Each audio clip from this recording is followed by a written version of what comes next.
आदरणीय अध्यापक एवं अध्यापिकाएं, आप सभी का हमारे YouTube channel only for you में एक बार फिर से स्वागत है। तो आज हम BHFLN03 बच्चों की सीखने की प्रक्रिया को समझना कि बच्चे कैसे सीखते हैं में क्वेश्चन आंसर करेंगे परिचय का। तो देखिए यहाँ पे जो है, जब हम सीखना जारी रखते हैं तो उसमें देखिए आता है कोर्स का सिंहावलोकन, फिर आता है परिचय। तो परिचय में जब हम लोग खोलेंगे तो इसमें जो है आप लोग देख रहे होंगे मेरा कंप्लीट दिखा रहा है, क्योंकि मैं अभी जस्ट कंप्लीट किया हूँ और इसमें क्वेश्चन आंसर आया था, तो इसलिए मैं सोचा कि आप लोगों को बता दिया जाए।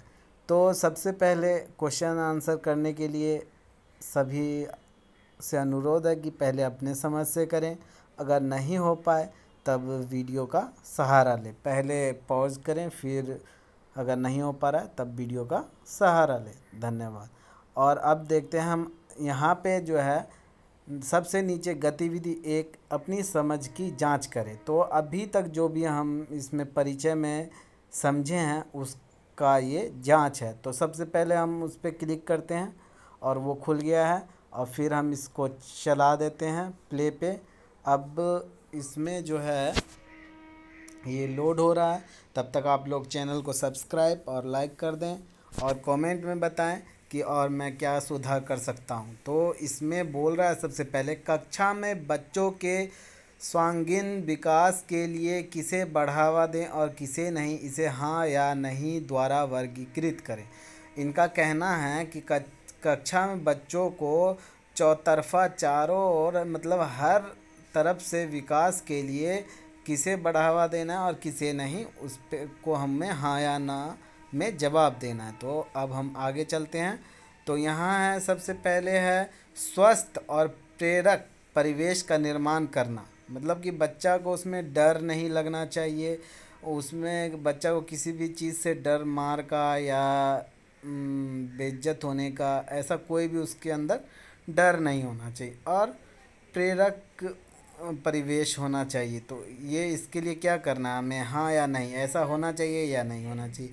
तो आप सभी जानते हैं कि ऐसा अगर हम करेंगे हाँ तो बच्चे आगे बढ़ेंगे। तो हम हाँ पे करते हैं और आगे बढ़ाते हैं। तो ये हमारा सवाल सही जवाब सही हुआ। अब हम दूसरा, सीखना केवल पाठ्य पुस्तक तक ही सीमित रखना। क्या अगर हम बच्चों को सीखना सिर्फ पाठ्य पुस्तक तक ही सीमित रखना है कि हमें उन्हें दैनिक जीवन से जोड़ना है और दैनिक जीवन में उतारना है?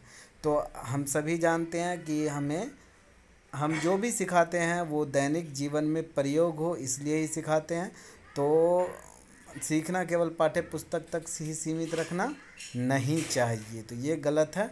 तो अब हम देखते हैं क्या होता है, और ये हमारा सवाल का जवाब सही हो गया है।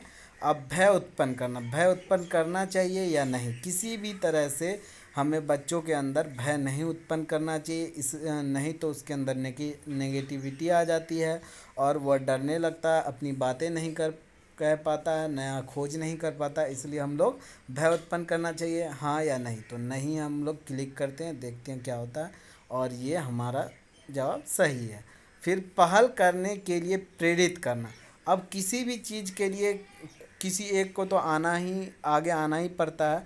तो इसमें बच्चे जो हैं डरते रहते हैं कि कहीं मेरा गलत ना हो जाए, कहीं मुझे सबके सामने मेरी इज्जत न चली जाए। इसलिए हमें बच्चों को पहल कराना चाहिए, उन्हें बोलना चाहिए कि आप आगे आइए और बताइए, नहीं आपको डरना है, आप जो भी बोल रहे हैं। बहुत सारे बच्चे के अंदर ये हेजिटेशन होता है कि हम बोलेंगे तो गलत हो जाएगा। तो हमें उन्हें ये बताना है कि आप कुछ भी बोलिए, वो आप पूरा कॉन्फिडेंस के साथ बोलिए, यहाँ पे सब सीखने आए हैं।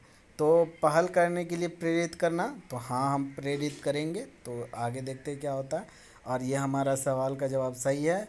अब देखते हैं स्वयं सीखने का अवसर देना। तो सबसे अच्छा तो लर्निंग वही होता है जो खुद करके सीखे। जब हम कोई भी चीज़ जैसे कि अब हम कागज़ से जहाज़ बनाते हैं और उसे उड़ाते हैं, अब हम कितना भी उसे को लिख के बता दें कि कागज़ को एक बार फोल्ड करना है, फिर ऐसे फोल्ड करना है और फिर उसको ऐसे उड़ाना है, तो उससे बेहतर वो होगा कि हम उन्हें डायरेक्ट कागज़ का जहाज़ बनाने के लिए सिखा दें, तो उसमें वो बच्चा जल्दी सीखेगा। तो हमें बच्चों को स्वयं करके सीखने देने का अवसर देना चाहिए, इसलिए मैं इसे हाँ करता हूँ। देखते हैं क्या होता है।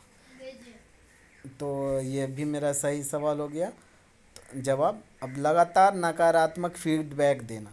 तो बच्चे अगर लगातार मतलब कि कम नंबर ला रहे हैं या गलती कर रहे हैं, कुछ भी कर रहे हैं, तो हमें उन्हें लगातार फीडबैक नकारात्मक नहीं, नेगेटिव नहीं देना चाहिए, हमें उन्हें पॉजिटिव फीडबैक भी देना चाहिए। तो एक इससे जुड़ा एक मुझे कहानी याद आ रहा है कि एक बॉस थे, वो सॉफ्टवेयर कंपनी में, तो उसका जो है एक कर्मचारी जो है वो माउस बना रहा था। माउस जब वो बना रहे थे तो वो शुरुआती स्टेज में था और उसमें कोई भी क्लिक बटन नहीं दिया गया था। तो वैसे ही उस कंपनी का बॉस आ जाता और बोलता है वाह वाह क्या माउस बनाया है, इसमें एक भी क्लिक बटन नहीं है, ये हमारा बिल्कुल फेमस हो जाएगा। और वो चले गए। अब वो एम्प्लॉय सोचने लगा कि मैं तो ये इसमें तो क्लिक बटन देने ही वाला था, लेकिन अब क्या करूं, बॉस ने तो पूरा तारीफ़ करके गया है, तो इसलिए जो है वो बहुत सोचता है। सोचने के बाद वो घंटों रिसर्च, कई दिनों तक रिसर्च करके वो वैसा माउस बना देता है। और जब उसको अवार्ड देते हैं उसके बॉस, तो वो बोलता है कि सर मैं तो क्लिक वाला ही बना रहा था माउस, पर आपके इंस्पिरेशन और आपके पॉजिटिव फीडबैक के वजह से मैं ये बना पाया।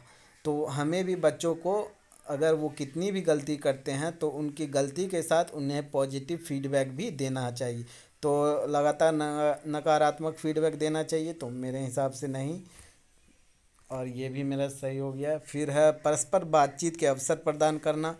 तो हम लोग को बच्चों को बात करने के लिए छूट देना चाहिए, जैसा कि हम लोग क्लास में करते नहीं हैं। हम लोग कहते हैं चुपचाप बैठो और हम हमारी बातें सुनो, तो हम लोग ये एक डिक्टेटर के तरह काम करते हैं। तो हम लोग को बच्चों को एक दूसरे के साथ बात करने का अवसर प्रदान करना चाहिए। ये मैं ये मानता हूँ और मैं इसमें हाँ देता हूँ।